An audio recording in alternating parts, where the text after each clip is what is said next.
नमस्कार। आज हम एक ऐसी कहानी पर बात करने वाले हैं जो यकीन दिलाती है कि किस्मत किसी की लिखी हुई नहीं होती, उसे खुद लिखना पड़ता है। ये कहानी है जिद की, जुनून की और अपनी आखिरी सांस तक लड़ने के जज्बे की। देखिए, पूरी कहानी का जो निचोड़ है ना, वो बस इसी एक लाइन में है। ये सिर्फ कोई कहावत नहीं है, ये एक लड़के का अटूट विश्वास था कि किस्मत आपका इंतजार नहीं करती, उसे तो बनाना पड़ता है। चलिए उसी के सफर को और करीब से देखते हैं।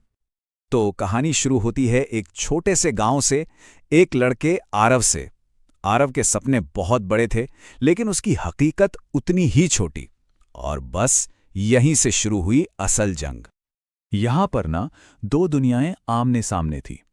एक तरफ थी दुनिया की सलाह, घरवालों की, समाज की आवाज जो कहती थी ये तेरे बस का नहीं है, चुपचाप खेतीबाड़ी कर, यही तेरा नसीब है। और दूसरी तरफ थी आरव की अपनी आवाज जो दिल से कहती थी नसीब लिखा नहीं जाता, बनाया जाता है। और ये जो दबाव था ना, ये सिर्फ घर तक नहीं था, पूरा का पूरा गांव उसका मजाक उड़ाता था। सोचिए, हर रोज ये सुनना कि अरे ये क्या कर लेगा, घूम फिर कर इसे हली चलाना पड़ेगा। ये आवाजें किसी को भी तोड़ सकती थीं। पर इन सब आवाजों के शोर में आरव ने खुद से एक वादा किया। और ये कोई मामूली वादा नहीं था, ये तो एक कसम थी। या तो अपनी मंजिल को पालूंगा या फिर इसी रास्ते पर कोशिश करते करते जान दे दूंगा।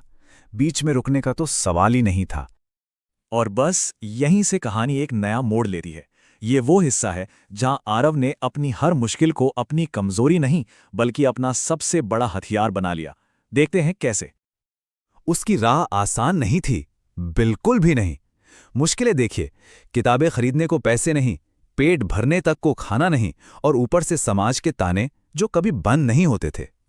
जरा इस एक मुश्किल को देखिए। सपने पूरे करने के लिए ताकत चाहिए, और यहां तो शरीर चलाने के लिए रोटी तक नहीं थी।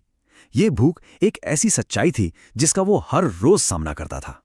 लेकिन कमाल की बात यह थी कि आरव ने इस भूख को खुद पर हावी नहीं होने दिया। उसने इसे ही अपना हथियार बना लिया। जब भी पेट खाली होता, वो सोचता कि ये भूख मुझे कमजोर नहीं कर रही है, ये मुझे याद दिला रही है कि मुझे हर हाल में जीतना है, ताकि ये दिन दोबारा कभी ना देखना पड़े। अब कोई सोचेगा कि इतनी मेहनत के बाद तो सब ठीक हो गया होगा, है ना? नहीं, बिल्कुल नहीं। बल्कि उसे असफलता की आग में तपना पड़ा, और ये उसके इम्तिहान का सबसे मुश्किल दौर था। ये एक ऐसा चक्कर था जिससे निकलना लगभग नामुमकिन लग रहा था। वो एग्जाम में फेल हुआ, उसका सिलेक्शन नहीं हुआ, और हर बार जब वो गिरता तो लोगों की हंसी और तेज हो जाती थी। वो कहते थे, देखा, हमने तो पहले ही कहा था तेरे बस का नहीं। अब ऐसे मोड़ पर आकर कोई क्या करेगा? जब मेहनत का कोई नतीजा न दिखे और दुनिया भी आप पर हंस रही हो, तो क्या हिम्मत जवाब दे जाती है? क्या सब खत्म हो गया था? नहीं, उसने खुद से कहा, अगर मैं आज रुक गया तो मेरा सपना मर जाएगा, और अगर मैं लड़ता रहा तो हार कर भी जीत जाऊंगा। मतलब कोशिश करने की जीत। और यही सोच उसकी सबसे बड़ी ताकत बनी। और इसी जिद के बाद कहानी ने आखिरकार वो मोड़ लिया जिसका सबको इंतजार था। ये उसकी मेहनत की, उसके संघर्ष की और उसके ना हारने वाले जज्बे की जीत थी। कई साल बीत गए, और फिर वही लड़का जिस पर कभी कोई यकीन नहीं करता था, एक बड़ा अफसर बनकर अपने गांव वापस लौटा। ये एक ऐसी वापसी थी जिसने सब कुछ बदल कर रख दिया। ये टाइमलाइन देखिए, ये सफर अपने आप में पूरी कहानी कहता है। एक आम सा गांव का लड़का, फिर सालों का संघर्ष, और आखिर में एक बड़ा अधिकारी। यह आसान बिल्कुल नहीं था। और बदलाव का सबसे बड़ा सबूत ये देखिए। पहले वही गांव वाले थे जो उसके सपनों पर हंसते थे, और आज वही लोग उसकी गाड़ी को सलाम करने के लिए खड़े थे। लोग वही थे, जगह वही थी, बस उस इंसान का कद और दुनिया का नजरिया बदल चुका था। पर कहानी यहां खत्म नहीं होती। आरव की जीत सिर्फ उसकी नहीं थी। उसने अपनी जीत से जो सीखा उसे आगे बढ़ाया, और वही बन गया जीत का आखिरी मंत्र।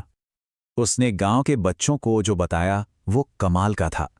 उसने कहा, अगर दुनिया तुम्हें रोकने की कोशिश कर रही है तो घबराना मत, समझ लेना कि तुम सही रास्ते पर हो, क्योंकि दुनिया उसी को रोकती है जो कुछ अलग करने की हिम्मत रखता है। तो उसकी पूरी जिंदगी का जो निचोड़ था वो इन 3 आसान नियमों में था। पहला, सपने बड़े देखो। दूसरा, मेहनत पागलों की तरह करो। और तीसरा, जब तक सांस चल रही है हार मत मानो। कितना सीधा और कितना पावरफुल फलसफा है ये। तो आखिर में ये कहानी हमें एक बहुत बड़े सवाल के साथ छोड़ जाती है।